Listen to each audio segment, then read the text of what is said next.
Bem-vindos de volta, meus seres humanos. Deu para perceber, depois que a gente começou o papo aqui com a doutora Bruna Vidal, o quanto que eu fiquei perplexa com a quantidade de conhecimento. Então, a gente conseguiu descobrir que a alienação parental não é crime, mas que existem leis que protegem a criança ou o idoso ou o adolescente, quem tiver no processo de ser o alienado. A gente percebeu como que os pais conseguem agir nesse processo, e aí a gente vai ver casos também de idosos que são alienados. E agora eu vou trazer aqui para a doutora Bruna alguns casos que ao longo da minha trajetória eu fui percebendo, fui vendo, e que nitidamente são alienações parentais, mas que não foram enxergados como alienação, que não foram vistos, que não foram percebidos. E que para isso a gente consiga trazer pequenos informes para que os nossos seres humanos que estão nos assistindo, eles possam, ao ter o contato com uma alienação parental, abrir um ponto de exclamação e tentar ajudar. E se não conseguir ajudar, pedir ajudas superiores, que eu acho que isso pode acontecer também, né, Bruna? Então a gente vai voltar aqui, eu vou trazer para você uma história do Joãozinho. Seu José e Dona Maria tiveram 2 filhinhos. Ao segundo filho, quando nasceu o segundo filho, ainda muito pequenininho, essa mãe, a Dona Maria, ela resolve ir embora. E as crianças ficam com o pai. O pai, por ter a consciência de que essa mãe já havia abandonado outras crianças, acaba por se isolar com essas crianças. Um menino de 5, cuidando de um menino de 2 anos. Um pai que trabalhava muito para tentar trazer o básico para dentro de casa, porque ele era pedreiro, enfim, uma pessoa muito humilde. Basicamente, essa criança de 5 anos cuidava dessa criança de 2 anos. E essa mãe foi embora. Num dado momento, essa mãe volta e tenta se aproximar dessas crianças, aparecendo na escola, se identificando como mãe e comprando, enfim, figurinha, álbum de figurinha, aquela coisa daquela criança muito humilde que nunca teve acesso. E ao chegar em casa, ele que não mentia para o pai, acaba falando que foi a Dona Maria que deu aquilo dali para ele. E ele, além de perder aquele álbum e aquele álbum ser rasgado, ele ainda apanhou. E aí, a discussão ali que eu tinha era o seguinte: se esse pai, ele promoveu uma alienação parental por ter sido abandonado, porque segundo o relato desse filho mais velho hoje, ele morreu apaixonado pela Dona Maria, ou se ele fez isso numa tentativa de proteger os filhos, vendo que os outros irmãos mais velhos eram abandonados pela mãe. Então, como a gente ter, num caso desse, essa perspicácia para tentar entender se ele está protegendo a criança ou alienando a criança? Sandra, você não facilitou para mim, né? Você resolveu trazer um caso complexo. Eu tô aqui com a maior especialista em direito parental e alienação. Não podia ser um caso básico. Pois é, mas é um caso complexo pelo seguinte motivo. A gente não tem, pelo menos no dado, né, no seu relato, um dado que seria muito importante, por exemplo, que seria a desqualificação dessa mãe. Sim, essa mãe, ela era safada, ela era uma mãe da vida, ela era uma mãe que bebia e que era o ideal mais seguro que ele estivesse afastado dessa pessoa. Porque a verdade é a seguinte, a vida é muito dinâmica, né? E aí, no caso concreto que você me traz, que eu na verdade, te perguntei sobre mais dados, eu começo até a vislumbrar uma alienação parental, que antes eu não via.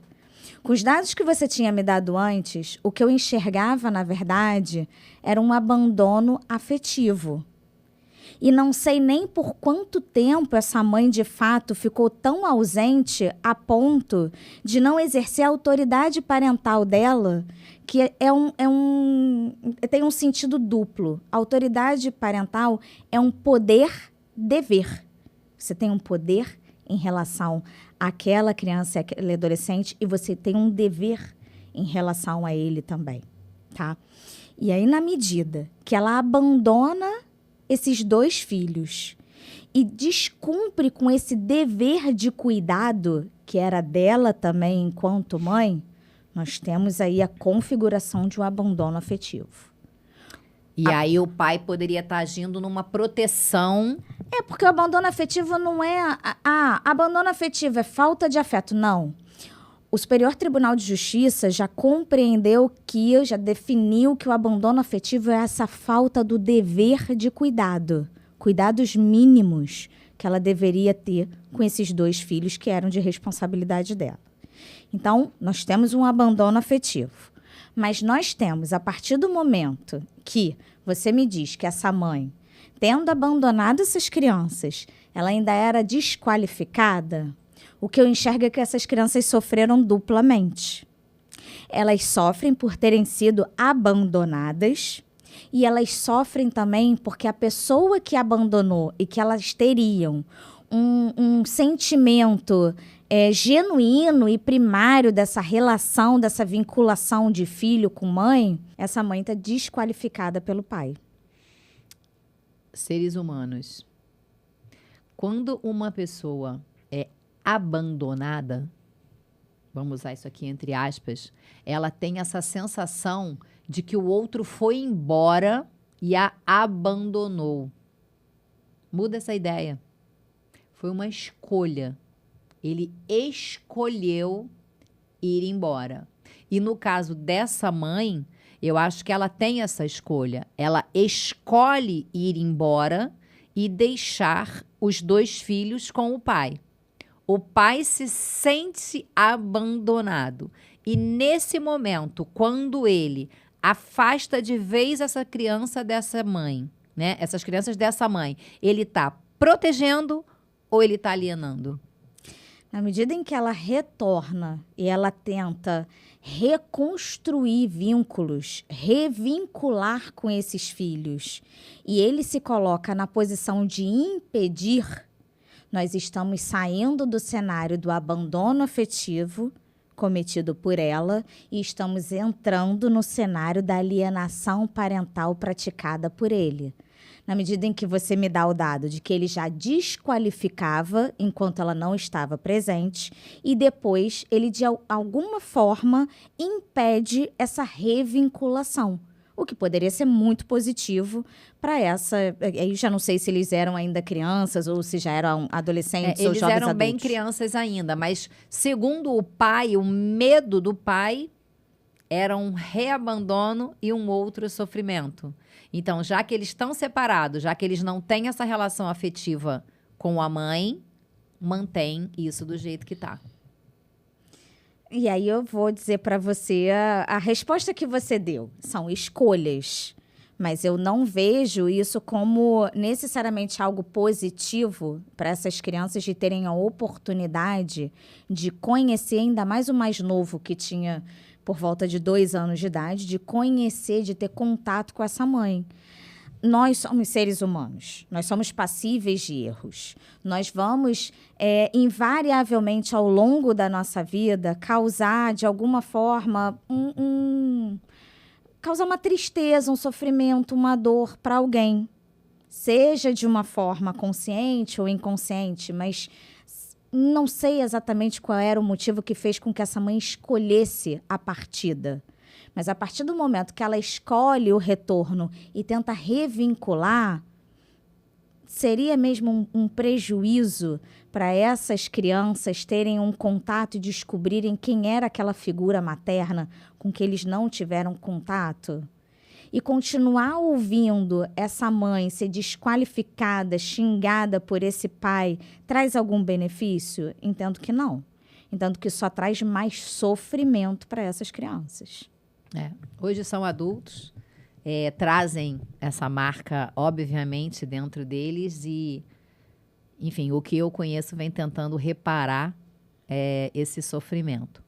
A gente tem um outro caso, e aí nós já vamos falar de casamentos longos, duradouros, com filhos já grandes, formados, onde o pai, dessa vez, abandona essa mãe, ou melhor, ele escolhe partir e deixar a mãe por outro relacionamento.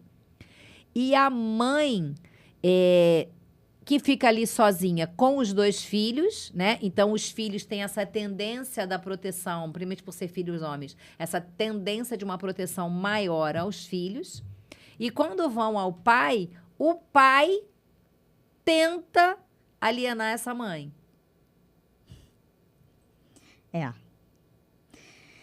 Então, alienação, essa tentativa de alienação parental de pessoas capazes e que não são vulneráveis. Você considera alienação também? Não. Não é uma alienação. Eu particularmente não considero.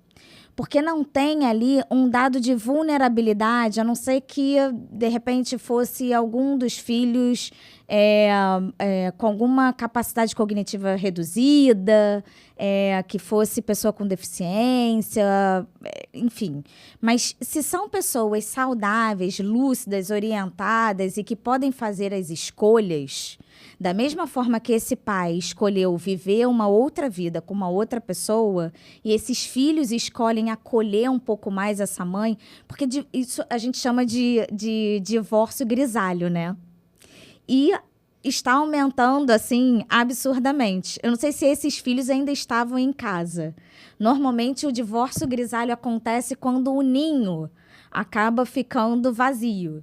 E aí, aqueles adultos ali que mantiveram uma vida e que se relacionaram para cuidar daqueles filhos acabam não tendo mais os mesmos objetivos e aqueles encontros de esforços para cuidar daqueles filhos que já estão cuidados e criados. E aí não construíram uma relação entre os dois e acaba perdendo a graça, né? Eu vê brinco mais muito sentido. com isso, Bruna, que eu digo que o casamento ele foi criado numa época onde a idade média do ser humano era ali em torno dos seus 30 e poucos, 40 anos. Há muitos e muitos anos atrás, né? Milênios, digamos assim. Não vai deixar eu falar por quê? Não, porque isso é um absurdo.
Bruna, a gente viu aqui então que quando é com criança é alienação parental. Se a gente já pega um casamento de grisalhos, como você falou, já com filhos maiores, formados, na verdade eles têm o poder da escolha, por mais que os pais tentem fazer essa jogatina de um contra o outro, já são adultos e deveriam ter pelo menos discernimento para avaliar quem está certo e quem está errado.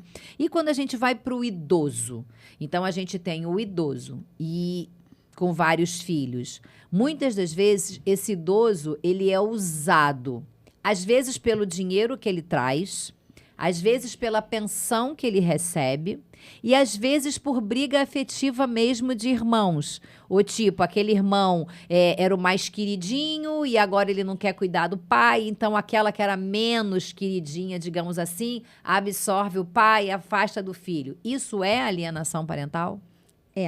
Eu prefiro chamar de alienação familiar inversa, em se tratando de pessoa idosa.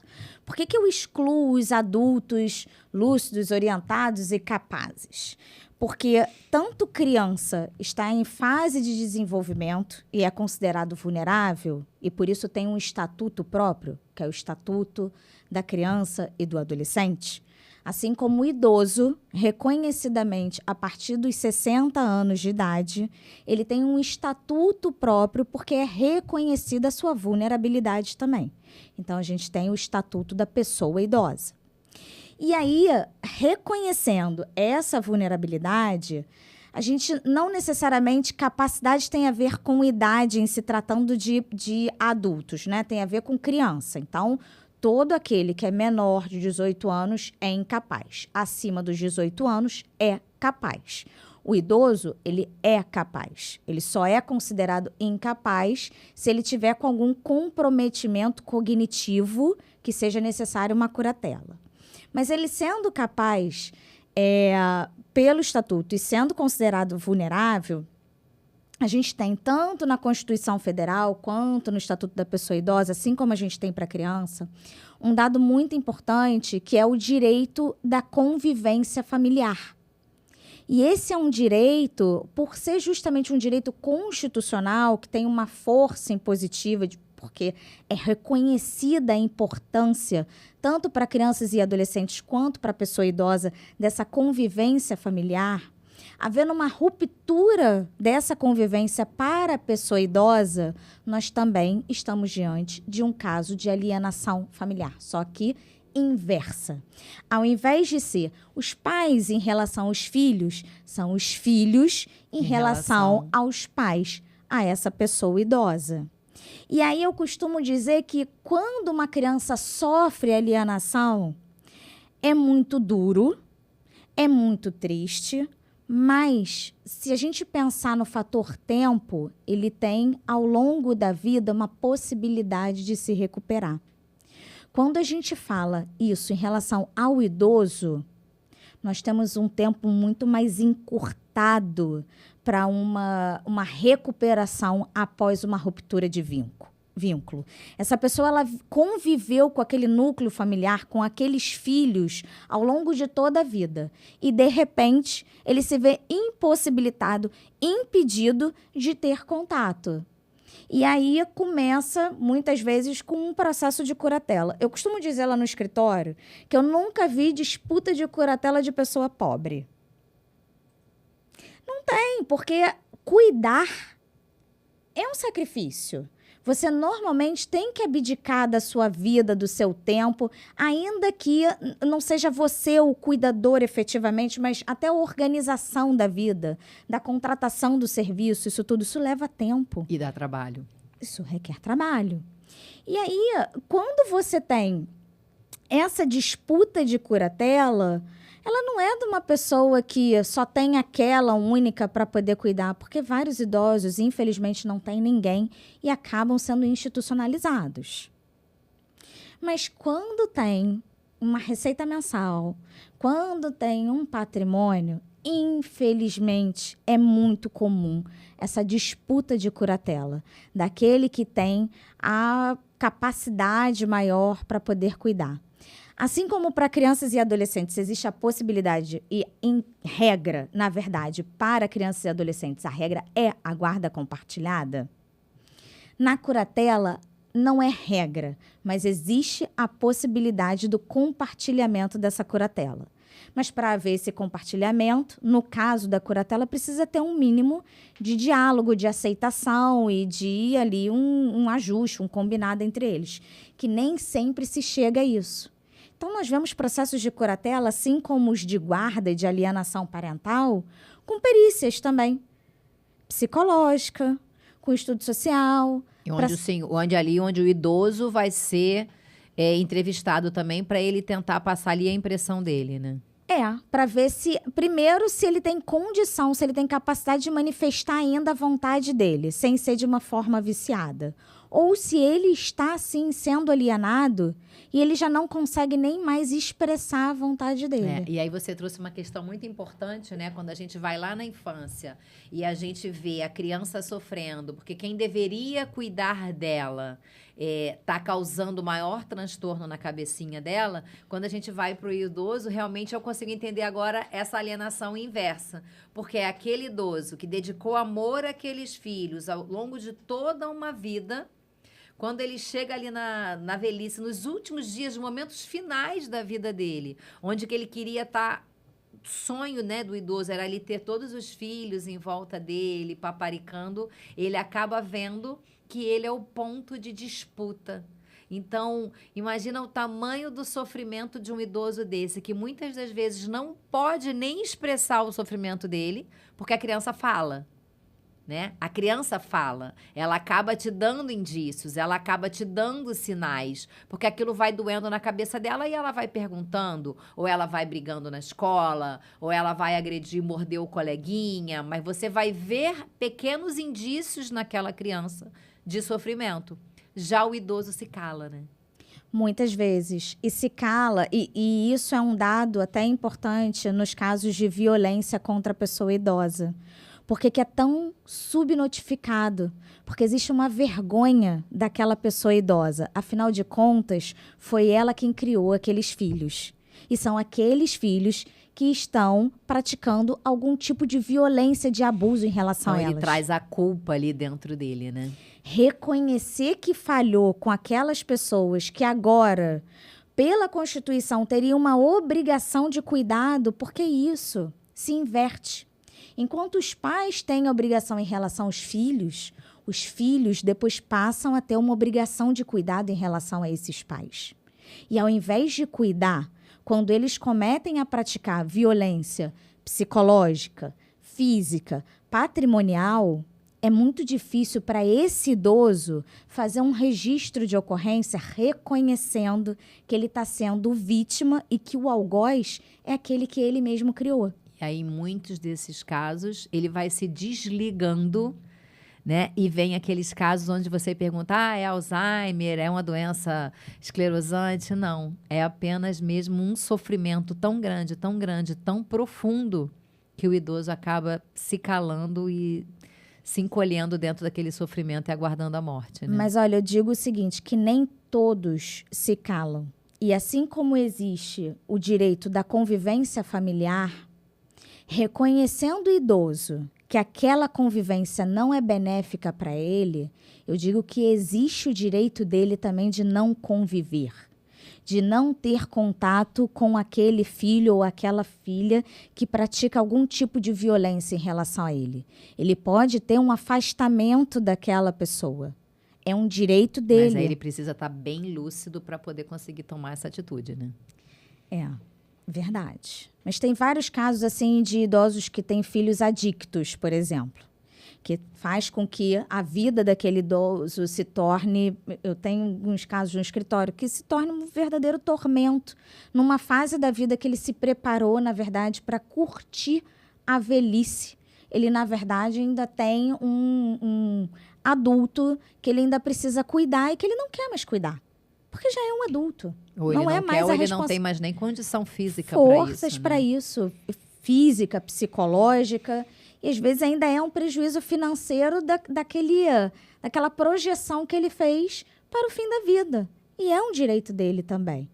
Então, assim, a gente precisa, da mesma forma que a gente tem esse olhar cuidadoso para a criança como um sujeito de direitos e que está em estágio de desenvolvimento, a gente também não pode esquecer o outro ponto da linha, né? O outro extremo da linha. Que é o idoso. Que são as pessoas idosas, porque são vulneráveis também e são reconhecidas como vulneráveis.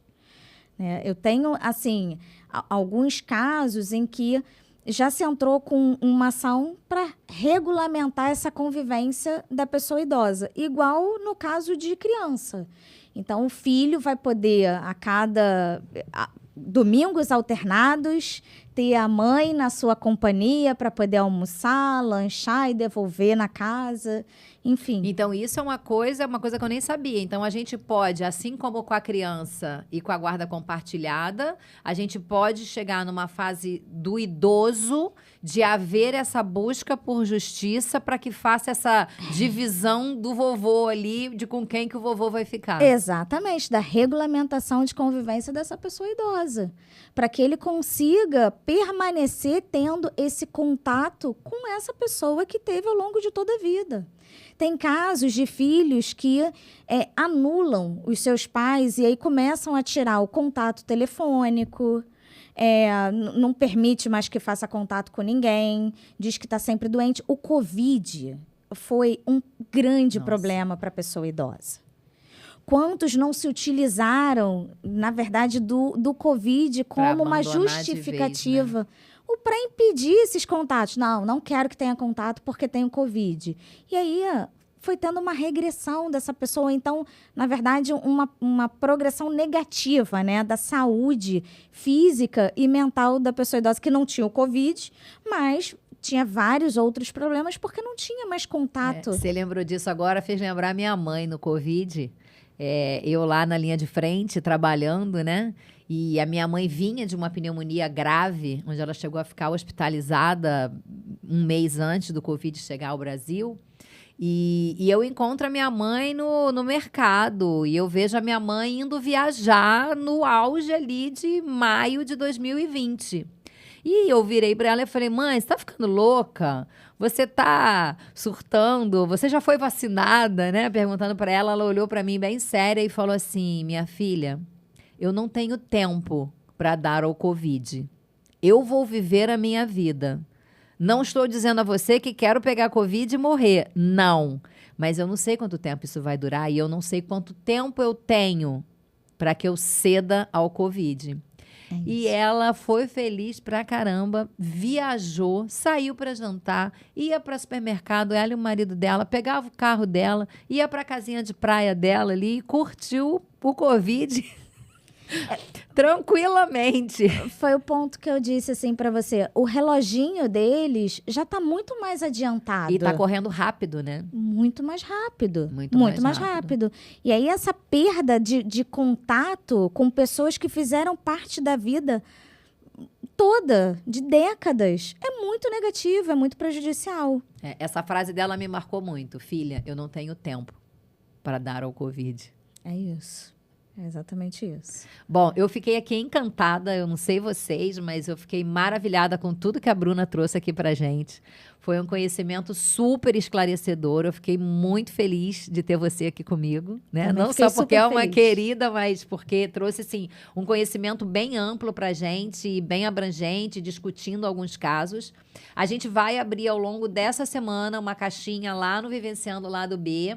E quem quiser tirar dúvida, quem estiver vendo alguma situação acontecer e queira trazer pra gente, me escreve lá no direct, me escreve aqui no YouTube também. Então, coloca pra gente essas questões que a Bruna vai ajudar a gente a analisar alguns casos. Então, se você tem um caso em casa, se você vê uma criança sofrendo, se você é psicólogo, se você é professor e está na escola, ou se você é apenas mãe, amiga, avó, traz pra gente o seu caso, que a gente vai discutir sobre isso. Obrigada, Bruna.